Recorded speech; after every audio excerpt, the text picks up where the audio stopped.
Assalamualaikum warahmatullahi wabarakatuh. Kembali lagi bersama saya di channel Pakko BK.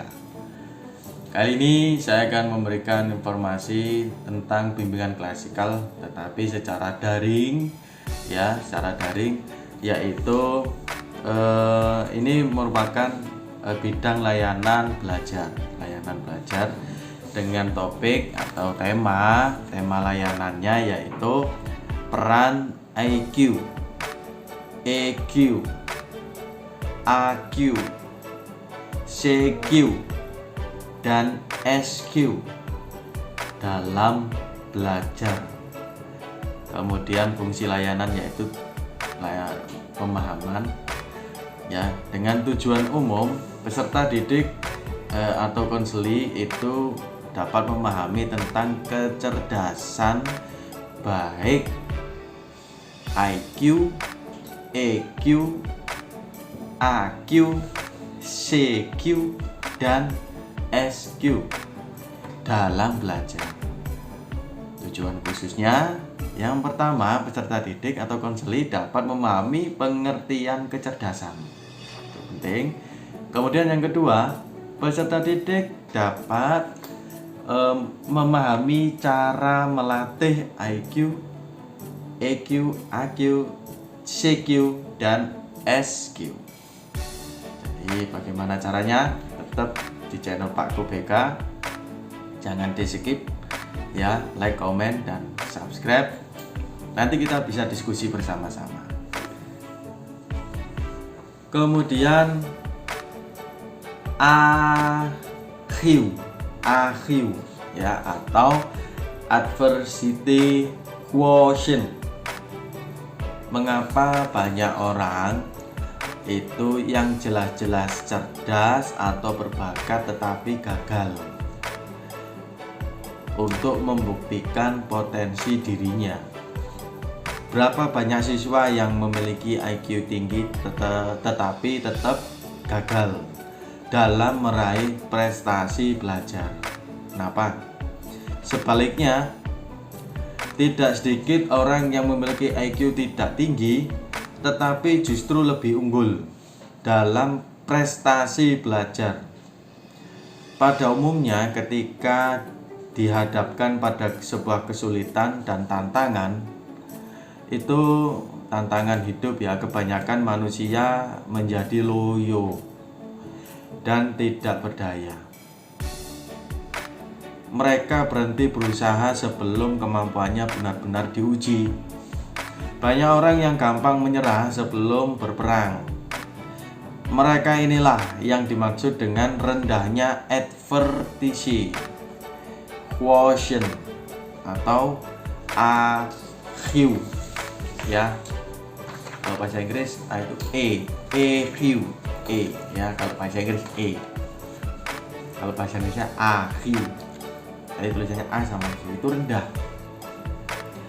Adversity quotient adalah kemampuan atau kecerdasan yang dapat bertahan menghadapi kesulitan-kesulitan dan mampu mengatasi tantangan hidup.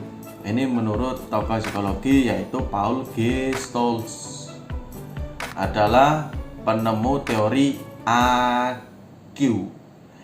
Ini berdasarkan penelitiannya ada tingkatan IQ pada masyarakat manusia atau pada masyarakat lah, atau pada manusia ya.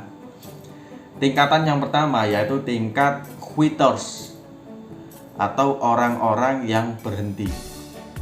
Quitters adalah orang-orang yang paling lemah IQ-nya. Ketika menghadapi berbagai kesulitan hidup, mereka berhenti dan langsung menyerah. Mereka memilih untuk tidak mendaki. Mereka keluar, mundur, dan menghindar dari kewajiban atau tugas-tugas hidup. Mereka tidak memanfaatkan peluang, potensi, kesempatan dalam hidup. Contoh ya, contohnya seperti ini. Ketika ada seorang individu yang tidak berkutik, hanya mengeluh ketika ditimpa kondisi buruk, misalnya penderitaan, kemiskinan, dan kebodohan, dan lain-lain. Jadi pada saat kita dalam kondisi buruk itu kita tidak bisa untuk berbuat apa-apa. Itu berarti salah satu tingkat quitters. Kemudian tingkat yang kedua yaitu tingkat campers atau orang yang berkemah. Campers ya. Campers adalah IQ tingkat sedang. Awalnya mereka giat mendaki. Mereka berjuang menyelesaikan tantangan kehidupan. Namun di tengah perjalanan mereka berhenti juga. Mereka telah jenuh dan bosan, merasa sudah cukup, mengakhiri pendakian dengan mencari tempat yang lebih nyaman. Contohnya itu misalkan ada seorang yang mengira bahwa sukses itu adalah yang penting sudah naik kelas ya, atau lulus. Meskipun pas-pasan saja, sudah punya harta atau jabatan baru sudah cukup sukses di dunia. Jadi lulus dengan nilai pas-pasan itu sudah cukup ya. Nah, itu merupakan tingkatan campers. Ya, yang penting lulus, yang penting nyambut gawe, yang penting. Nah, itu loh, tingkat campers. Ya. Kemudian tingkatan yang ketiga untuk IQ yaitu tingkatan climbers. Ya, climbers. Orang yang mendaki. Climbers adalah pendaki sejati, orang yang seumur hidup mencurahkan diri kepada pendakian hidup. Mereka paham, mereka sadar bahwa sukses itu bukan hanya dimensi fisik, materi, tetapi seluruh dimensi.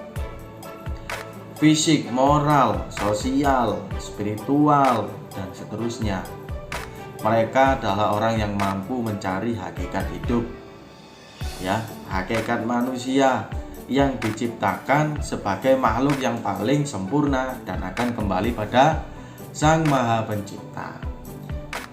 Mendaki hidup abadi yang jauh lebih panjang, berpikirannya lebih jauh.